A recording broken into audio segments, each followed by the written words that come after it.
E o que fazer quando o seu cliente é um casal que tem preferências por decorações bem diferentes? Ela gosta do clássico e ele tem conceitos mais modernos e tecnológicos. É um desafio, né? Mas a arquiteta Juliana Sica resolveu isso de forma brilhante e deixou esse apartamento super aconchegante e moderno. Tudo bom, Ju? Tudo bem com você? Tudo ótimo, é um prazer ter você aqui com a gente no Orquideias. Prazer é o meu, adoro vocês. A gente também. Ju, grande desafio, né? Porque não é fácil misturar dois estilos diferentes. Como é que foi isso? Foi muito interessante esse projeto porque eu conheço o casal há muitos anos, há uns 10 anos, assim. Ou mais. Mas aí, quando eles chegaram com o escopo, assim, do que eles queriam fazer no apartamento deles, ela queria tudo que tem mais sofisticado, elegante e detalhado, delicado. E ele, todas as referências que ele me trazia eram minimalistas. Era sempre assim, com um pouco de automação, de tecnologia super high-tech. Então a gente precisa organizar as ideias para conseguir um ponto de equilíbrio entre os dois. Sim. Então, na verdade, foi necessário agradar os dois, né? E ficou demais, né? Mas assim, vamos falar que não foi só esse o desafio da decoração. Teve o desafio também, que acho que um dos principais, o layout da sala. O que você fez ali? Porque tinha interferência no teto, tinha um layout ali que não estava muito bem definido. Como que você resolveu isso? Isso. Esse foi também muito difícil. Na hora que eu cheguei lá, era um apartamento que já tinha sido reformado. Tá. Então, ele existia algumas coisas que a gente não tinha exatamente a história do apartamento. Então, a gente sabia que existiam vigas no meio da sala e várias alturas de forro em que a primeira coisa, vamos organizar esse teto, né? Então, a gente limpou todo o forro existente, tirou tudo para determinar as 3 vigas que tinham lá, sendo que uma era em L. A em L, ela pegava exatamente no meio do nosso projeto. E aí a gente precisou trabalhar no layout, que antes era muito mal dividido, então a gente precisou valorizar, dar um glamour para a sala de jantar, então a gente jogou a sala de jantar lá perto da varanda, né? E trouxe para perto da entrada um super móvel, assim, que vestisse a sala por completo, e transformando aquilo num living, que era a exigência dos dois, o ponto em comum dos dois é que eles tivessem uma sala que eles convivessem, né? Então seria uma sala de... É o living room mesmo, né? O local de convivência da família. E aí a gente, com essa interferência das vigas, a gente resolveu assumir a viga existente, vamos determinar o que é forro, o que não é, e vamos deixar ela lá, né? No final do projeto, ela acaba que ela nem faz tanta diferença. Ela pareceu tão medonha no começo e no final ela ficou lá. Você nem percebe que ela existe. E até falando sobre essa questão da convivência, né? Eu vi que você se preocupou em colocar materiais resistentes, inclusive aos cachorros deles, né? E também tem materiais leves, então esse contraponto de um material mais resistente, um outro mais leve, mais natural.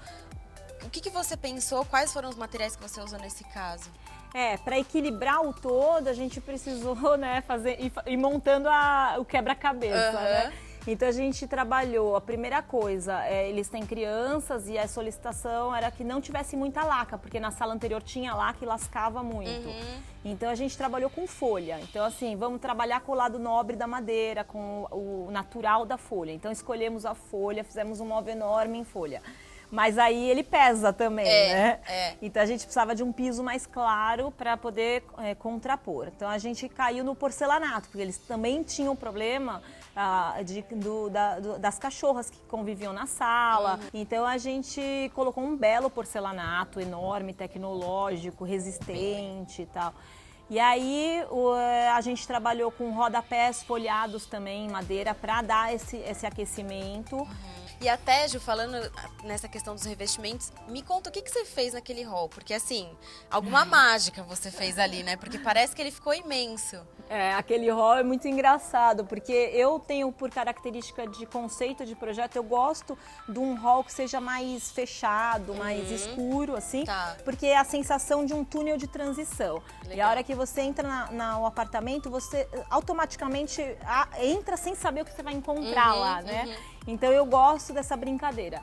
E aí a gente tinha um hall super apertado que a gente colocou, a gente forrou ele inteiro num papel de parede de seda, né? Um papel Muito de parede bonito. chiquérrimo.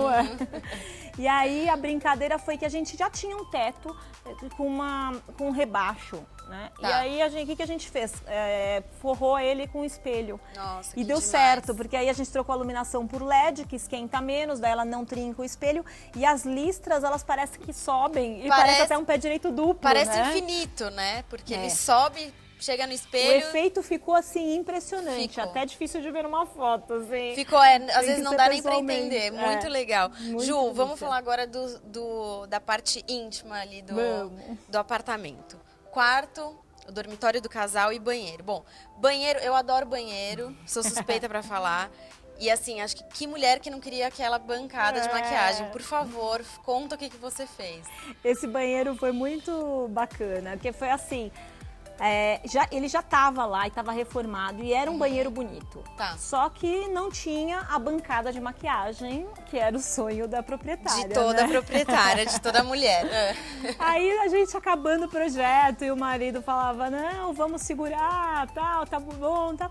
No final ela falou, olha, faz só esse banheiro, tá? Só mais o banheiro. Só o banheirinho a gente quebrou inteiro, né? Então a gente mudou tudo de lugar. Aí que a gente precisava tirar espaço para poder colocar uma bancada de maquiagem. Então o que a gente fez? A gente arrancou a banheira. Tá. Né, que era o ambiente que era o mais complicado, porque era aquela banheira junto com o box, então para entrar você tinha que pular. Ela era grande, mas não tanto. Não tal. é mais tão funcional também, Não tão né? funcional, exato. Aí o que a gente fez? A gente transformou aquele banheiro inteiro numa sala de banho. Então a gente dividiu o espaço do vaso com o espaço do chuveiro. Aí como a gente estava perdendo a banheira, a gente acabou trazendo um chuveiro super tecnológico, com acionamento, com duchinha e tal, de tecnologia alemã, super bacana. Bem legal. Daí a gente colocou uma pia com um cuba montada, que a gente trabalhou com um mármore incrível, que é o Bronze Armani, chiquérrimo. Maravilhoso. E aí a gente trouxe para a bancada de maquiagem, um na frente do outro. Então a gente trabalhou com uma circulação central, em que você tem os serviços na sua frente, de um lado a maquiagem, do outro a pia. Ele ficou muito funcional no dia a dia para os dois usarem o banheiro, porque está bem setorizado. Ele é super iluminado e ao mesmo tempo ele acabou parecendo maior do que ele era, né? Assim. E aí a gente trabalhou com revestimento de pedra do lado de fora, que nas paredes, que dá uma cara meio de spa, de sala de banho, então dá um aconchego. Fica bem aconchegante. Diferente de uma sala úmida, né? Ela deu uma cara de um pouco mais aconchegante mesmo. Dá vontade de ficar ali, né? Um banheiro Isso, bem aconchegante. E o quarto também, né? Isso, no quarto a gente trabalhou com um outro conceito. Em cima das referências que o esposo me trazia, eu cheguei num meio termo em que os dois concordassem, que a gente usou um colchão alto, mas numa cama um pouquinho mais baixa. Tá. E aí a gente usou a cabeceira forrada em tecido, que dá muito aconchego, a cama forrada em tecido. E a gente trabalhou com a parte da roupa de cama bem clara, bem clean, né? E a gente dividiu o espaço do armário, porque dentro do quarto, nesse caso, o closet é do esposo, que é menor, e os armários do quarto, que são maiores, é da esposa, né? Justo, né? Aí a gente meio que num conceito até um pouco de hotelaria, a gente criou um totem dividindo os dois ambientes. Legal. Em que desse uma certa privacidade pro lado da cama, sem parecer que você tá num quarto com um armário, meio que uma dividida. E aí, nisso, a gente colocou a televisão, uns ganchos de apoio e trabalhou com iluminação, né?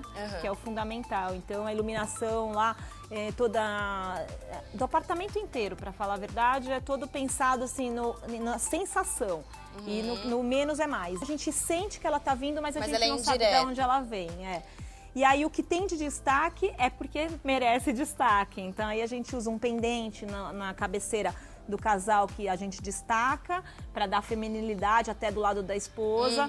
A gente usa a iluminação da mesa de jantar, ela é legal, essa tem que ter, faz parte da decoração. Tem um outro pendente, tem uma luminária de piso, mas essas daqui elas vêm fazer o nosso link da iluminação com a decoração. E a funcional tá toda lá. Então a sensação quando você entra num ambiente que foi pensado na iluminação é outra coisa. É outra coisa. Ju, só posso dizer assim que ficou brilhante mesmo. Eu acho que é muito difícil trabalhar com vários estilos juntos. E você fez isso muito bem, ficou muito bonito, muito aconchegante, moderno, criativo. Parabéns. Obrigada. E te agradeço por estar aqui conosco na Staccato Revestimentos, aqui da Gabriel Monteiro da Silva, gravando e falando sobre esse projeto. Espero poder falar de outros projetos mais vezes com você. Obrigada, Ju, adorei. A loja Staccato aqui é linda. E vamos continuar aí, que tem muito trabalho esse ano, né? Tem sim, com certeza. Obrigada, querida.